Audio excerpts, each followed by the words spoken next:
નમસ્કાર મિત્રો, સ્વાગત છે તમારું અમારી ચેનલ સુર સ્ટુડિયો પર। જય શ્રી કૃષ્ણ, રાધે રાધે। મિત્રો, ગાયની સેવા કરવાથી, ગાયને રોટલી ખવડાવવાથી અને ગાયના કયા ભાગને સ્પર્શ કરવાથી રોગો મટે છે તેના શું ફાયદા છે? ગાયને વંદન કરવાથી શું ફળ મળે છે? શું ફળ મળે છે તેનાથી મનુષ્યને કેટલા ફાયદા થાય છે? આજે અમે તમને આ પ્રાચીન મહાન વાર્તા દ્વારા જણાવીએ છીએ। તો ચાલો કોઈ પણ વિલંબ કર્યા વિના તમને ગાય માતાની આ મહાન વાર્તા જણાવીએ। મિત્રો, એકવાર દેવર્ષિ નારદ ભગવાન શ્રી કૃષ્ણને મળવા દ્વારકા શહેરમાં આવે છે। નારદજી ભગવાન શ્રી કૃષ્ણ પાસે આવે છે અને તેમને નમસ્કાર કરે છે। દેવર્ષિ નારદને જોઈને ભગવાન શ્રી કૃષ્ણ ખુશ થઈ જાય છે અને પૂછવા લાગે છે, હે દેવર્ષિ, દ્વારકામાં આપનું સ્વાગત છે। આજે તમે કયા હેતુથી દ્વારકા આવવાનું નક્કી કર્યું? દેવર્ષિ નારદ આનંદથી કહેવા લાગ્યા, હે પ્રભુ, તું બધું જાણે છે, છતાં તું આ ગુલામને પૂછે છે, મારા મનમાં શું પ્રશ્ન છુપાયેલો છે? તમે સારી રીતે જાણો છો કે ભગવાન શ્રી કૃષ્ણ કહે છે, હે દેવર્ષિ, હું તમારી મૂંઝવણ જાણું છું। અને હું એ પણ જાણું છું કે તમે આજે સમગ્ર માનવજાતિના કલ્યાણ માટે જ અહીં આવ્યા છો। તમે કોઈ પણ સંકોચ વિના તમારા મનમાં કોઈ પણ પ્રશ્ન પૂછી શકો છો। પછી દેવર્ષિ કહેવા લાગ્યા, હે ભગવાન, જો તમે ઈચ્છો તો હું તમને એક પ્રશ્ન પૂછવાનો પ્રયત્ન કરું। પ્રભુ, આજે જ્યારે હું પૃથ્વી પર ભ્રમણ કરી રહ્યો હતો ત્યારે મેં એક ખૂબ જ વિચિત્ર દ્રશ્ય જોયું। મેં જોયું કે કેટલાક દુષ્ટ લોકો ગાયોને મારી રહ્યા છે અને બીજી તરફ કેટલાક લોકો ગાયોની પૂજા પણ કરી રહ્યા છે। તો ભગવાન, આ દ્રશ્ય જોઈને મને ખૂબ દુઃખ થયું। માણસ પોતાના સ્વાર્થ માટે નિર્દોષ પ્રાણીઓને કેમ ત્રાસ આપે છે? હું ગાયની સેવા કરનાર વ્યક્તિ વિશે જાણવા ઉત્સુક છું। તેની પૂજા કરે તો તેને શું ફળ મળે? અને ગાયોને ત્રાસ આપનારા પાપીઓને શું સજા મળે છે? જ્યારે નારદજીએ આ રીતે પૂછ્યું ત્યારે ભગવાન શ્રી કૃષ્ણ હસવા લાગ્યા અને બોલ્યા, હે દેવર્ષિ, તમે બહુ સરસ પ્રશ્ન પૂછ્યો છે। ગાયોની કતલ કરનારને તેના પાપોની સજા ચોક્કસપણે નરકમાં મળે છે, પરંતુ જેઓ ગાયોની સેવા કરે છે તે વધુ સારા સંસારની પ્રાપ્તિ કરે છે। પૃથ્વી પર અને પછીની દુનિયામાં ગાયોની સેવા કરવાથી વ્યક્તિને શું ઇનામ મળે છે? આ વાર્તા દ્વારા હું તમને સમજાવું। હે દેવર્ષિ, તમારે આ કથા ધ્યાનથી સાંભળવી જોઈએ અને જે કોઈ આ કથાનો પ્રચાર કરે છે, તેના બધા પાપો નાશ પામે છે। તેને સંપત્તિ મળે છે અને મૃત્યુ પછી તે મારા ધામમાં જાય છે। દેવર્ષિ કહેવા માંડે છે કે પ્રભુ, આ મારું સૌભાગ્ય છે કે મને તમારા મુખેથી આ કથા સાંભળવા મળી રહી છે। હું આ કથા ધ્યાનથી સાંભળીશ અને મનુષ્યોમાં તેનો પ્રચાર કરીશ। ભગવાન શ્રી કૃષ્ણ કહે છે, હે દેવર્ષિ, પ્રાચીન કાળની કથા છે કે પૃથ્વી પર વૈવસ્વત મનુના વંશમાં દિલીપ નામનો રાજા હતો। મહારાજ દિલીપ એક સારા પાત્ર અને મહાન બહાદુર વ્યક્તિ હતા જેઓ ધર્મનું પાલન કરતા હતા। તે પૃથ્વીની ધાર્મિક રીતે દેખરેખ રાખતો હતો અને તેના લોકોને હંમેશા ખુશ રાખતો હતો। તેના લોકો હંમેશા તેનાથી સંતુષ્ટ રહેતા હતા। મગધ દેશની રાજકુમારી સુદક્ષિણા મહારાજ દિલીપની પત્ની હતી।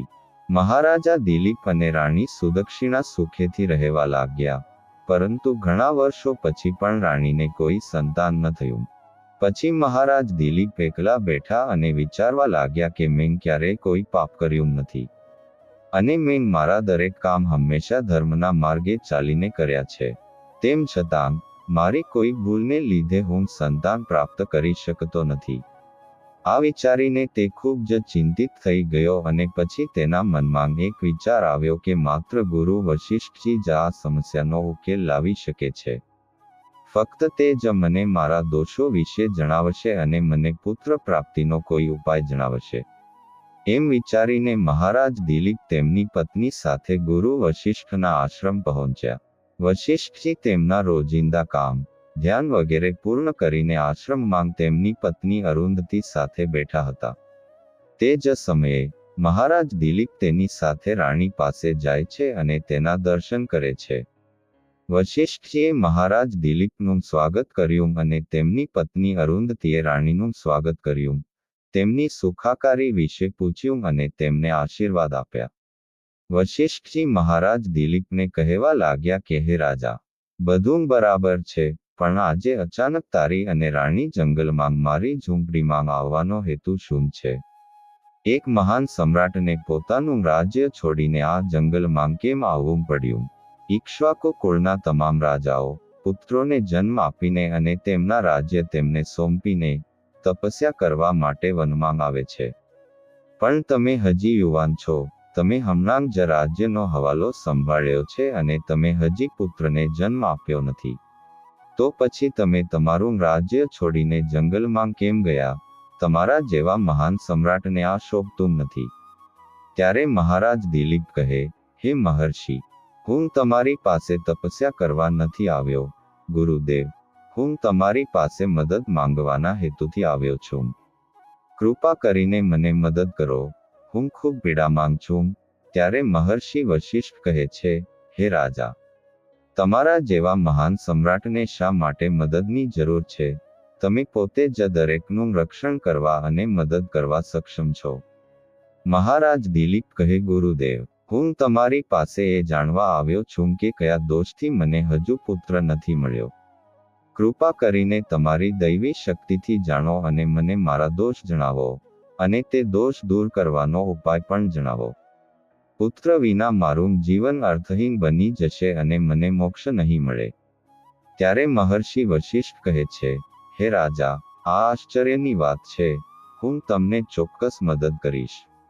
પછી જ્યારે મહર્ષિ વશિષ્ઠ પોતાની દિવ્ય દ્રષ્ટિથી રાજાના ભૂતકાળને જોવાનું શરૂ કરે છે, ત્યારે તેમને રાજાની ભૂલ વિશે ખબર પડે છે. મહર્ષિ વશિષ્ઠ મહારાજને કહે છે, હે રાજા, તમે એક મોટી ભૂલ કરી છે જેની તમને જાણ નથી કે જ્યારે તમે ઇન્દ્રલોકમાં દેવરાજને મળ્યા પછી પાછા ફરી રહ્યા હતા.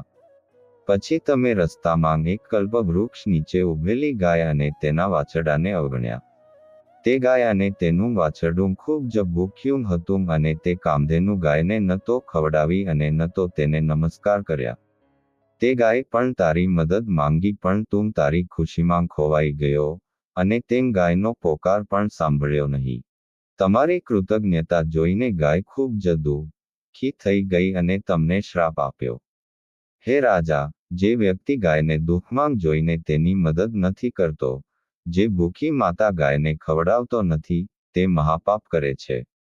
અને એ જ ગાયના શ્રાપને કારણે તમને કોઈ સંતાન નથી. આ રીતે મહર્ષિ વશિષ્ઠે મહારાજ દિલીપને તેમના દોષ વિશે કહ્યું, જે સાંભળીને મહારાજ ખૂબ જ દુઃખી થયા. અને પસ્તાવો કરીને તેણે કહ્યું, ઓહ, મેં શું કર્યું? મારા પર શરમ આવે છે. મારી મૂર્ખામીને લીધે એક ગાય અને તેના કોમળ વાછરડાને આટલું બધું સહન કરવું પડ્યું. હવે મને રાજા રહેવાનો પણ અધિકાર નથી. મહારાજ મહર્ષિ વશિષ્ઠને કહે છે, હે ગુરુદેવ, હું મારી આ ભૂલ સુધારવા માંગુ છું. કૃપા કરીને મને કોઈ ઉપાય જણાવો જેથી હું આ ગંભીર પાપમાંથી મુક્ત થઈ શકું. મારો ગુનો ક્ષમાને લાયક નથી પણ તેમ છતાં હું પ્રાયશ્ચિત કરવા માંગુ છું. ત્યારે મહર્ષિ વશિષ્ઠ કહેવા લાગ્યા, હે રાજા, તમારે દુઃખી ન થવું જોઈએ. આ ખામીમાંથી મુક્તિ મેળવવાનો ચોક્કસ ઉપાય છે. તમારે મારા આશ્રમની નંદિની નામની ગાયની સેવા કરવી જોઈએ.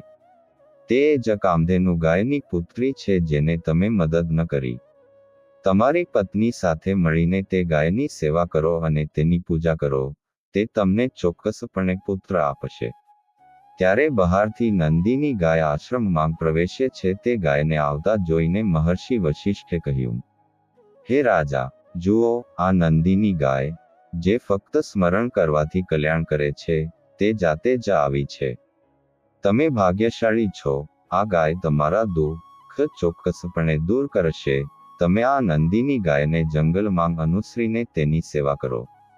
તેને જંગલમાં રહેતા જંગલી પ્રાણીઓથી બચાવો અને આશ્રમમાં પાછા ફરતી વખતે રાણી સુદક્ષિણાએ આ ગાયની સેવા કરવી જોઈએ. તેનાથી પ્રસન્ન થઈને આ ગાય તમને અવશ્ય પુત્ર આપશે. પછી મહારાજ દિલીપે તે જ કરવાનું વચન આપ્યું અને પછી બીજા દિવસે સવારે રાણીએ ગાયની પૂજા કરી અને મહારાજ તે ગાયને ચરાવવા જંગલમાં લઈ ગયા. જ્યારે તે ગાય ચાલવા લાગી ત્યારે મહારાજ તેની પાછળ આવતા અહીંથી ત્યાંથી લીલું ઘાસ લાવીને તે ગાયને ખવડાવવાનું શરૂ કર્યું. જ્યારે પણ તે ગાય ઝાડ નીચે બેસે ત્યારે મહારાજ પણ તેની સાથે બેસીને ધ્યાન કરતા. મહારાજા નૃત્ય કરશે અને ગાયના શરીરમાંથી મચ્છરોને દૂર કરશે અને તેના માથાને તેના હાથથી માથું આપશે. આ રીતે મહારાજ એ ગાયની સેવા કરતા રહ્યા. જ્યારે સાંજ પડી ત્યારે મહારાજ તે ગાયને લઈને આશ્રમમાં પાછા ફર્યા. આશ્રમમાં પહોંચતાની સાથે જ ગાયે પોતાના ખૂરથી મહારાજ પર ધૂળ ઉડાડી, જેના કારણે મહારાજનું શરીર પવિત્ર થઈ ગયું અને તેમના તમામ પાપો નાશ પામ્યા. પછી રાણી સુદક્ષિણા આગળ આવી અને નંદિનીને આવકાર આપ્યો અને ગાયની વિધિપૂર્વક પૂજા કરી. અને તેણીએ વારંવાર તેના ચરણોમાં માથું નમાવ્યું.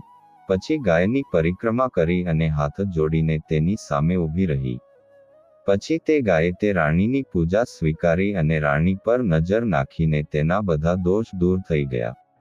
ગાયને જોતાં જ રાણી અત્યંત પવિત્ર થઈ ગઈ. આ રીતે નંદિની ગાયની સેવા કરતા મહારાજ દિલીપને 20 દિવસ વીતી ગયા. પછી 21મા દિવસે જ્યારે મહારાજ ગાય સાથે જંગલમાં ગયા ત્યારે ગાય હિમાલયના પર્વતો પર ચડી અને મહારાજ પણ તેની પાછળ ગયા. એ પર્વત પર ઊભા રહીને મહારાજ એ હિમાલય પર્વતની સુંદરતા જોઈ રહ્યા હતા. એટલામાં એક સિંહે આવીને નંદિની ગાયને બળપૂર્વક પકડી લીધી. એ સિંહની ચુંગાલમાં ફસાઈ ગયેલી નંદિનીએ દયાભર્યા અવાજે જોરથી બૂમ પાડી, મહારાજા, કૃપા કરીને મારી રક્ષા કરો. હે રાજા, કૃપા કરીને મારી રક્ષા કરો. અને તે ગાયની આંખમાંથી આંસુની ધારા વહી રહી હતી, જેને જોઈને રાજા દુઃખી થઈ ગયા. અને તેણે તરત જ પોતાનું તીર કાઢીને ધનુષની દોરી પર મૂક્યું અને સિંહને મારવા માટે દોરો ખેંચ્યો.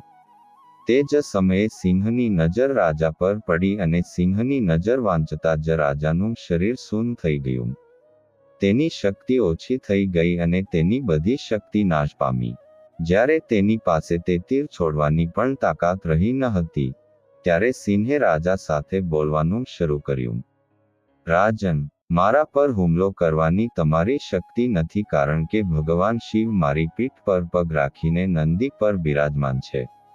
એટલા માટે મને મારીને અહીંથી પાછા ફરવાનો પ્રયાસ ન કરો. સર્જનહારે આજે આ ગાયને મારા આહાર તરીકે નિયુક્ત કરી છે, તેથી તમારે તેમાં દખલ ન કરવી જોઈએ. હું જાણું છું કે તમે રાજા દિલીપ છો, સૂર્યવંશમાં જન્મેલા. આ હિમાલય પર્વત પર ભગવાન શિવનો મહાન ભ્રમ ફેલાયેલો છે. તેથી જ તમે અહીંથી તરત જ જાઓ. મહારાજ બોલવા લાગ્યા. હે મૃગરાજ, મહેરબાની કરીને આ ગાયને ન મારશો. તે નંદિની ગાય છે જેણે મહર્ષિ વશિષ્ઠજીની સંપૂર્ણ ઈચ્છા પૂરી કરી હતી. જો તમે તેને મારી નાખશો તો તમે મહાપાપ કરશો. આ ગાયને પણ ઘરે વાછરડાની રાહ જોઈ છે. હું આ ગાયને મરવા માટે છોડી શકતો નથી. તમે ભગવાન શિવના સેવક છો, તેથી જ આ ગાયને તમારા હાથમાંથી છોડાવવી મારા માટે અશક્ય છે. તેથી, હે મૃગરાજ, હું તમને વિનંતી કરું છું કે તમે આ ગાયને જીવન આપો. આ ગાયના બદલામાં, હું મારું શરીર તમને અર્પણ કરું છું. જેનાથી તમારી ભૂખ પણ મટી જશે અને આ ગાયનું પણ રક્ષણ થશે અને મારી વાત પણ પૂરી થશે. વળી, ગાયોના રક્ષણ માટે મારો પ્રાણ બલિદાન આપીને હું શ્રેષ્ઠ ગતિ પ્રાપ્ત કરીશ એમ કહીને મહારાજે સિંહની સામે હાથ જોડીને બેસી ગયા. અને તેણે પોતાની આંખો બંધ કરી અને પછી અચાનક રાજાને આ શબ્દો સંભળાયા. પુત્ર, ઉઠ, હું તમારી સેવાથી ખૂબ જ ખુશ છું. આ સાંભળીને રાજા ઊભા થયા અને પોતાની સામે ગાયને જોયું અને સિંહ ક્યાંય દેખાતો ન હતો. ત્યારે નંદિની ગાય રાજા દિલીપને કહેવા લાગી, હે રાજા, મેં મારી ભ્રમણાથી સિંહનું રૂપ ધારણ કરીને તમારી પરીક્ષા કરી છે. યમરાજ પણ મને પકડવાનું વિચારી શકતા નથી. તમે મારી રક્ષા માટે તમારા પ્રાણની આહુતિ આપવા તૈયાર હતા, તેથી જ હું તમારાથી ખૂબ જ ખુશ છું. હવે તમે મારી પાસે વરદાન માગો. તમારી જે ઈચ્છા હશે તે મને કહો, હું ચોક્કસ પૂરી કરીશ. મહારાજ દિલીપ કહે, હે ગાય માતા, મારા મનમાં જે ઈચ્છા છે તે તમારે જાણવી જોઈએ. કૃપા કરીને મને પુત્ર આપો, આ મારી ઈચ્છા છે. ત્યારે નંદિની ગાયે કહ્યું, હે પુત્ર, મારું દૂધ એક પાનના કુંડામાં લઈ જઈને પી લે.